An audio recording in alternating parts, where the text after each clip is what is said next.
No vídeo de hoje vamos falar sobre IVA e vamos fazer uma questão de exame de avaliação à Ordem dos Contabilistas Certificados.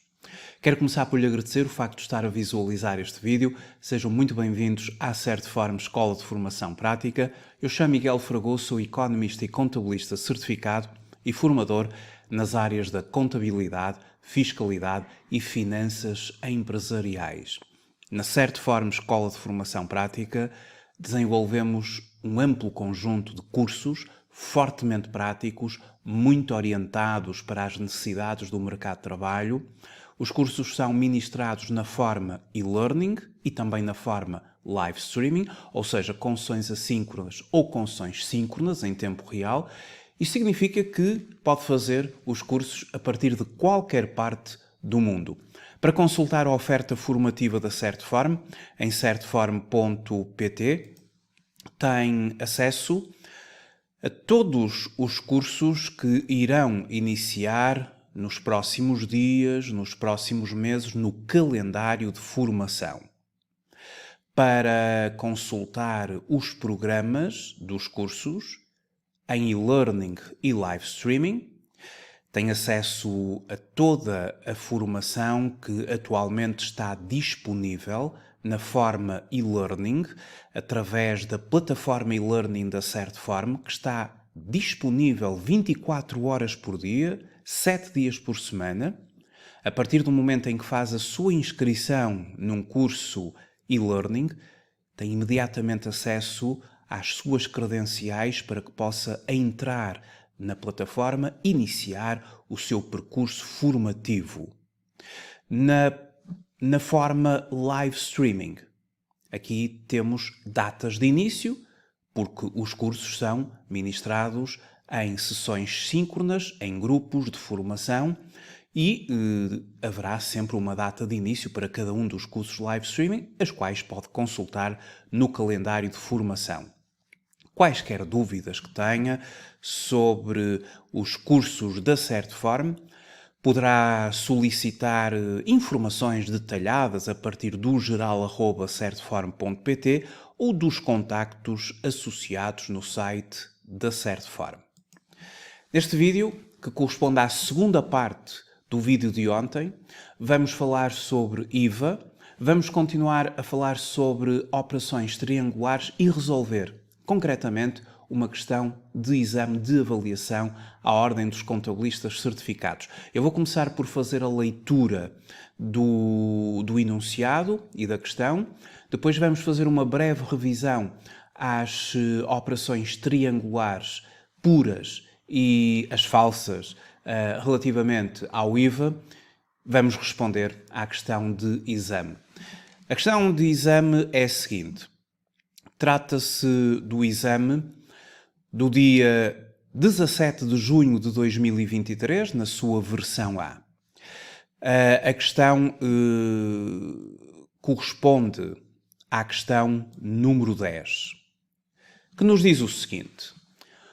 Outro cliente da ADJ Limitada, portanto, a ADJ Limitada aqui neste exame de avaliação, é um escritório de contabilidade, um gabinete de contabilidade, uma empresa que tem no seu objeto social executar a contabilidade de um conjunto de clientes. Portanto, esta empresa tem vários clientes aos quais executa o trabalho de contabilidade organizada e um dos seus clientes, a Vai e Vem Import-Export Limitada, a empresa com sede em Guimarães e registada em Portugal, em sede de IVA, no regime normal, adquiriu tecido na Turquia que, por sua ordem, foi remetido diretamente daquele país para os Estados Unidos da América, tendo por destino um cliente da Vai e Vem Import-Export Limitada. Questão número 10. No que se refere ao enquadramento em sede de IVA da transmissão do referido bem por parte da Vai e Vem Limitada, a linha A consiste numa operação sujeita a IVA em Portugal, embora dele isenta. A linha B consiste numa operação não sujeita a IVA em Portugal. A linha C consiste numa operação sujeita a IVA em Portugal, por se tratar de uma transmissão intracomunitária de bens. A linha D consiste numa operação sujeita a IVA em Portugal, não beneficiando de qualquer isenção, pelo que a respectiva fatura deverá mencionar a liquidação de IVA à taxa normal, portanto, à taxa de 23% aqui no continente. Uma delas está correta, qual é que estará correta?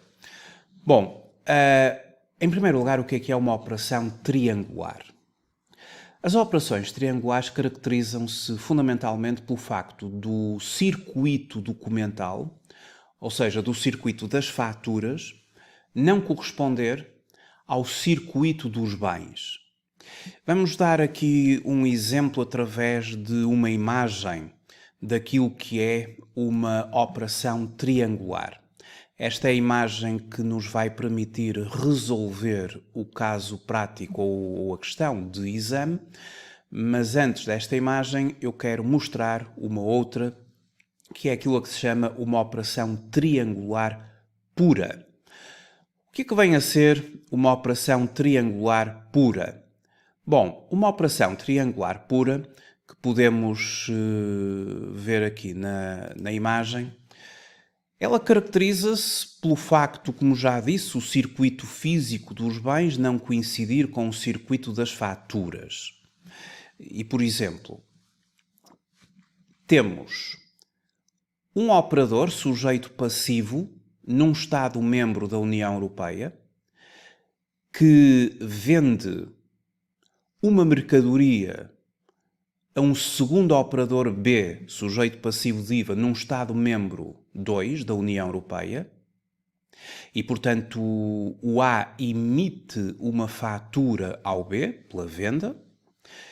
Seguidamente, o operador B vai revender essa mesma mercadoria ou esses mesmos bens a um terceiro operador C.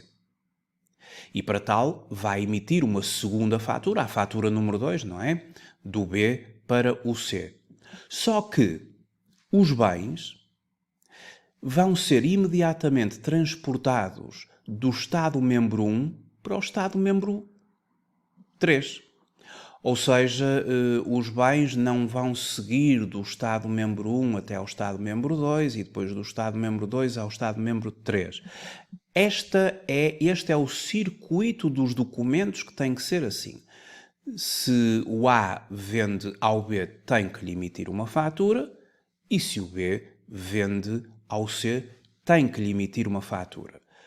Todos são agentes sujeitos passivos em Estados-membros distintos. Mas por efeitos até de comodidade e de distâncias, o equipamento, o bem, é imediatamente transportado do Estado-membro 1 para o Estado-membro 3. E vê-se bem que, neste esquema, o circuito das faturas não corresponde ao circuito dos bens, que é direto. E para se tratar de uma operação triangular denominada pura, tem que ser reunidos um conjunto de requisitos. Para além, obviamente, daquele conceito geral de que as operações ou o circuito físico dos bens não coincidir com o circuito físico dos documentos ou das faturas, isso vê-se que aqui não coincide, é preciso também que existam apenas operadores de Estados-membros diferentes da União Europeia. Por exemplo, se tivermos o Estado-membro 1 França, o Estado-membro 2 Espanha, o Estado-membro 3, por exemplo, Portugal, efetivamente são todos Estados-membros da União Europeia, diferentes. Portanto, são operadores que estão registados, são sujeitos passivos de IVA de Estados-membros diferentes da União Europeia. Esse é um outro requisito. Mais um requisito é que os bens não saem da União Europeia. Efetivamente, neste esquema, considerando todos os Estados-membros e considerando que os bens são transportados da origem Estado-membro 1 para o destino Estado-membro 3, efetivamente eles não saem aqui da União Europeia. Isto é aquilo a que se chamaria uma triangular pura.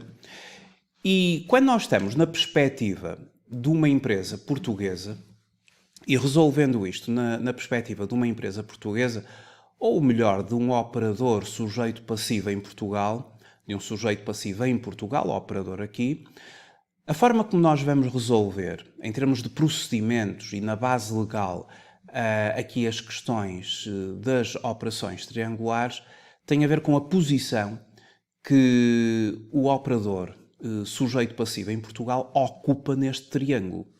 Porque neste triângulo, o sujeito passivo português, sujeito passivo de IVA, ele pode vir a ocupar aqui a posição do vértice A, do A, ou seja, ser ele a vender a um agente sujeito passivo no outro Estado-membro, mas qualquer uma destas posições pode ser ocupada pelo Estado-membro Portugal, pelo operador do Estado-membro Portugal.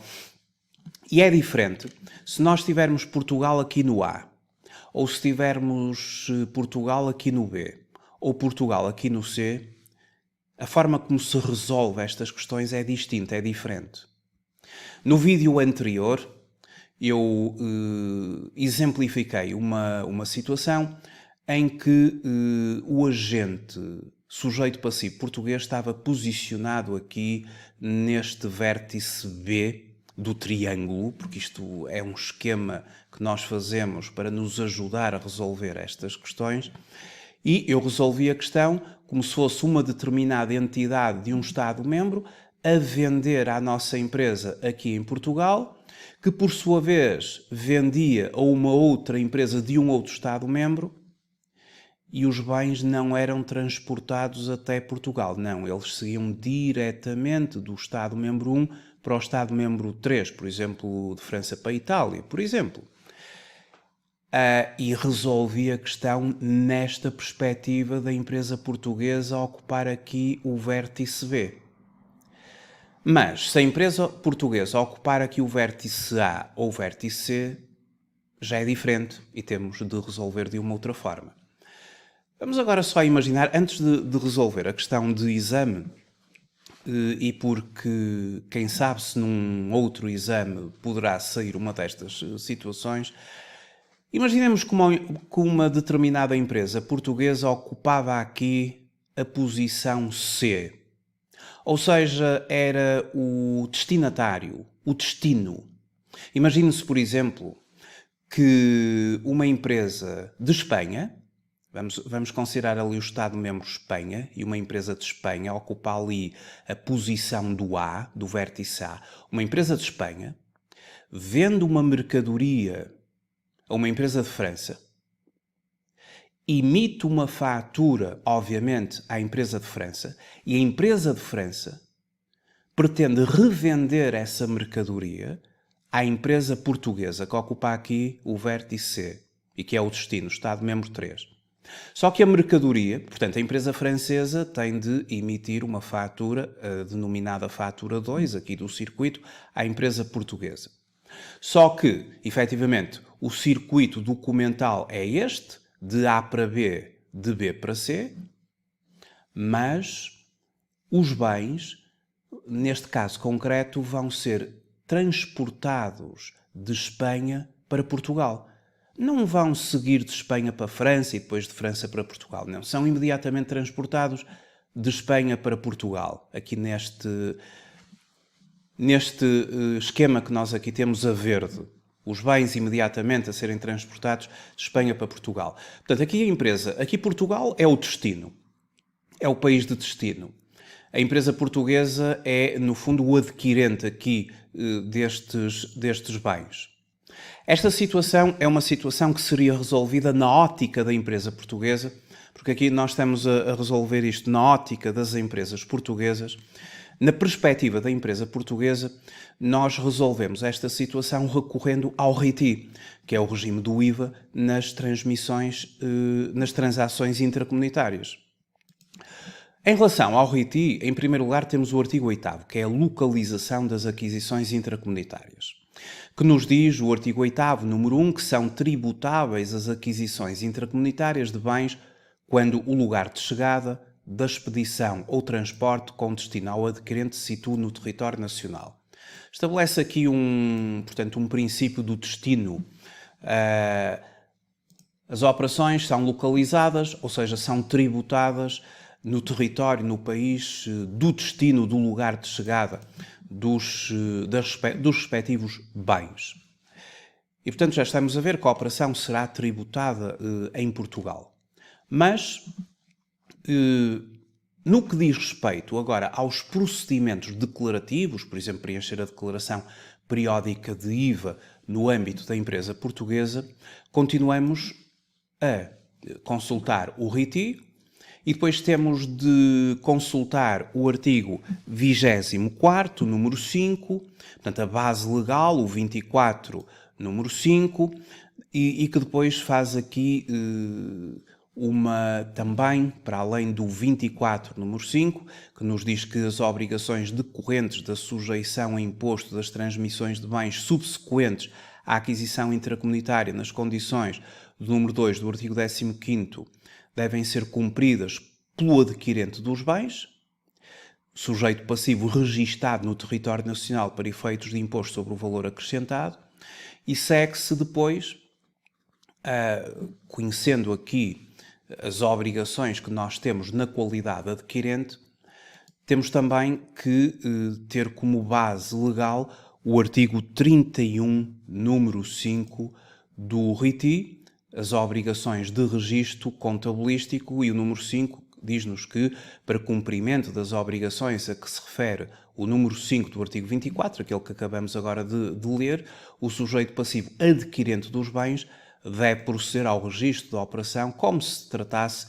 de uma aquisição intracomunitária de bens. Então, seguindo aqui a base legal e considerando aqui a posição da empresa portuguesa, como é que a empresa portuguesa consideraria, no âmbito da entrega da sua declaração periódica de IVA, esta operação que acabo agora de descrever? Uma empresa espanhola vendeu mercadoria a uma empresa francesa, emitiu uma fatura, por sua vez a empresa francesa vende essa mercadoria a uma empresa portuguesa, assume aqui a posição de destino, Estado-membro 3, só que essa mercadoria foi imediatamente transportada de Espanha para Portugal. Então, como é que, em termos de declaração periódica de IVA, deveria a empresa portuguesa resolver relativamente a esta fatura número 2, que recebe da empresa francesa? Trataria como uma aquisição intracomunitária.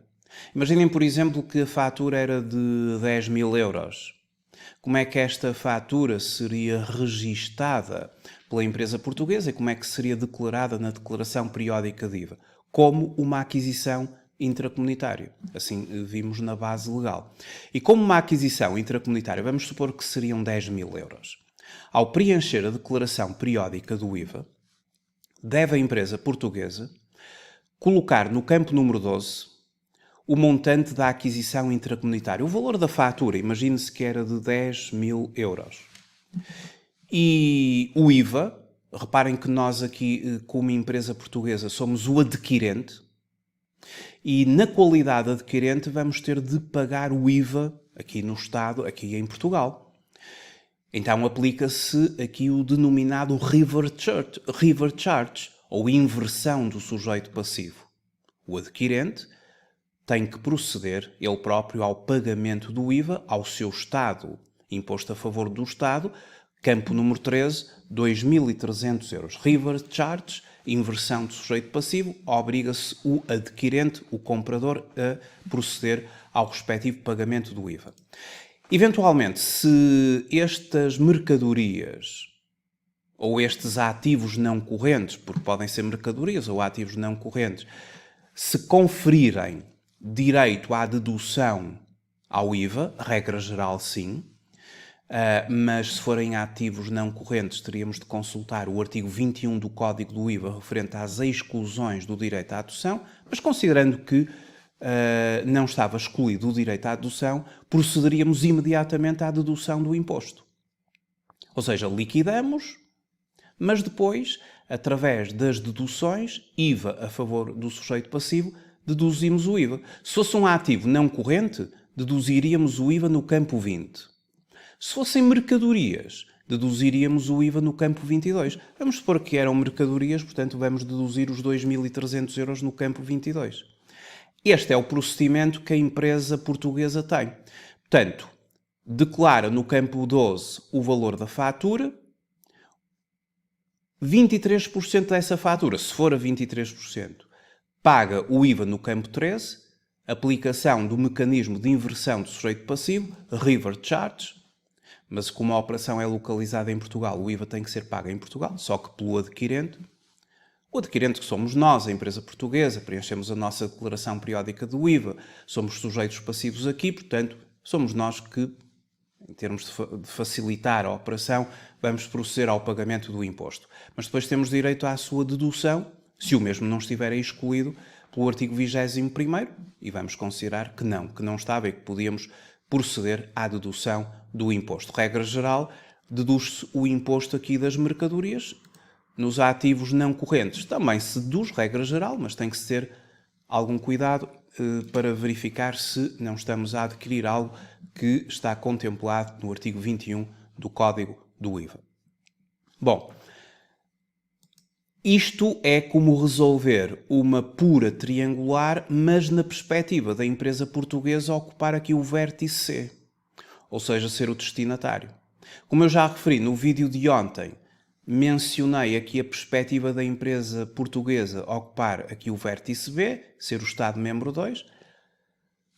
Futuramente farei um vídeo onde explicarei o que acontecerá à empresa portuguesa se ela ocupar aqui o vértice do A, o Estado-membro 1, que desencadeia aqui a operação. O primeiro que vende a mercadoria para o Estado-membro 2, por sua vez revende ao Estado-membro 3, mas o Estado-membro 1 imediatamente faz deslocar da origem a mercadoria para o destino, Estado-membro 3. Isto é uma pura triangular.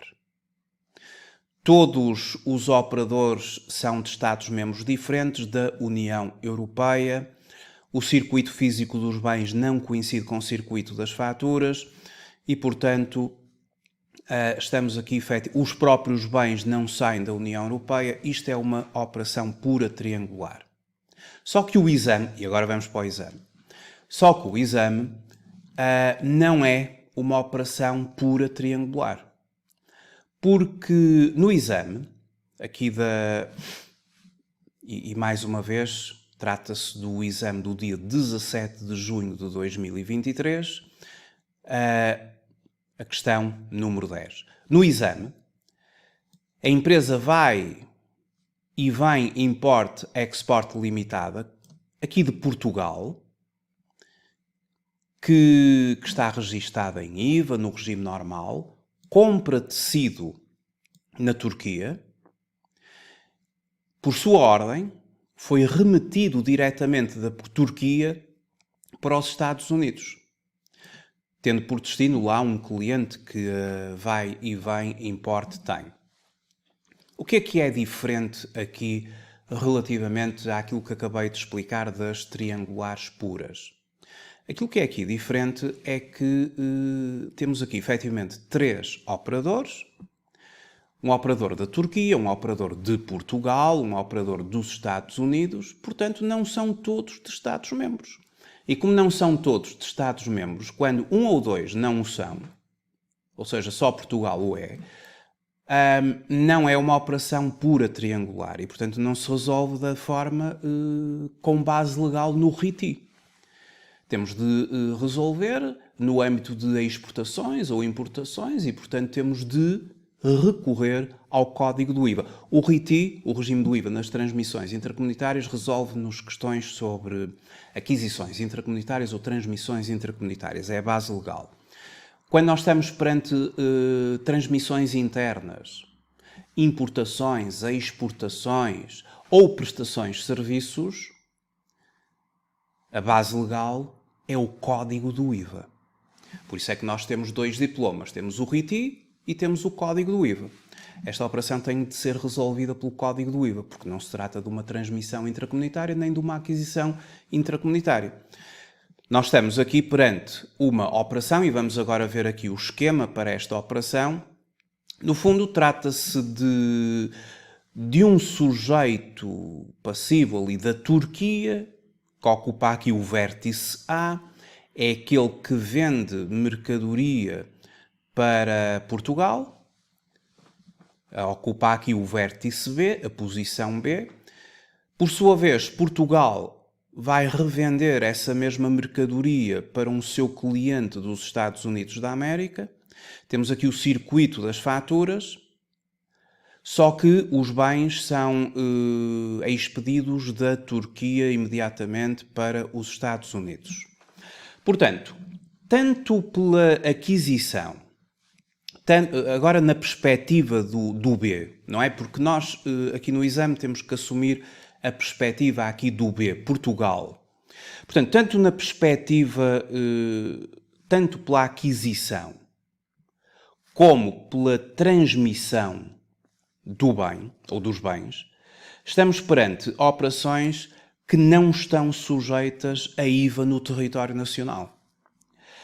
Dado que os bens em causa nunca chegaram a estar situados no território nacional.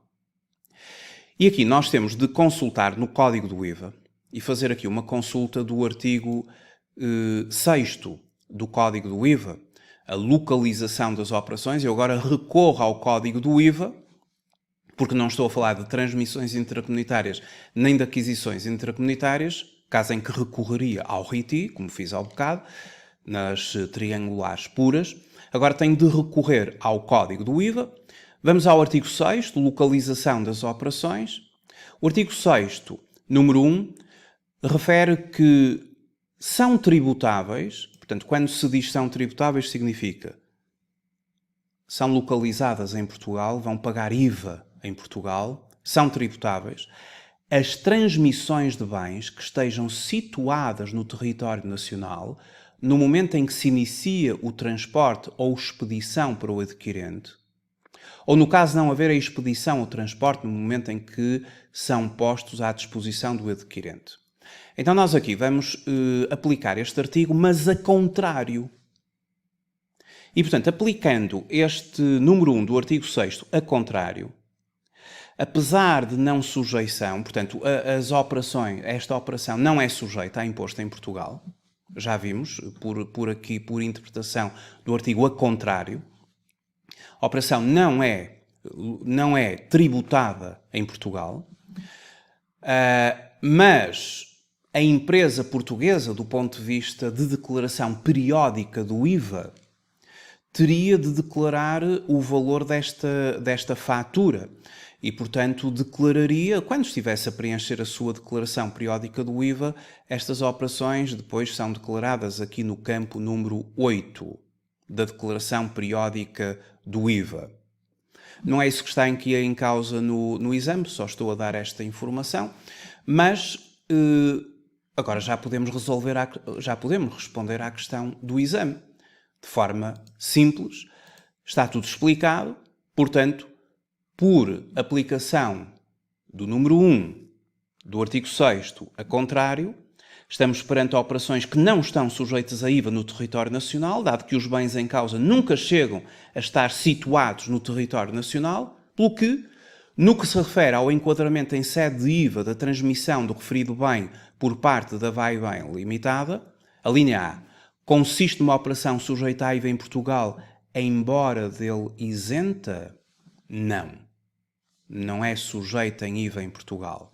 Nem se aplica depois uma isenção. Consiste numa operação não sujeita a IVA em Portugal? Sim. Esta, para já, esta é a correta, não é? Esta é a resposta correta, mas vamos ver as outras. Consiste numa operação sujeita a IVA em Portugal por se tratar de uma transmissão intracomunitária de bens? Não. Não é uma transmissão intracomunitária de bens, não está sujeita a IVA em Portugal. Consiste numa operação sujeita a IVA em Portugal, não beneficiando de qualquer isenção, pelo que a respectiva fatura deverá mencionar a liquidação do IVA à taxa normal de 23%. Também não. Portanto, já vimos então que, face àquilo que eu acabei de explicar, É a B a resposta correta. Esta operação falsa triangular, não é? Ela consiste numa operação não sujeita a IVA em Portugal. Portanto, esta seria a resposta correta à questão número 10. Muito obrigado por ter visualizado este vídeo. Até uma próxima oportunidade. Até breve.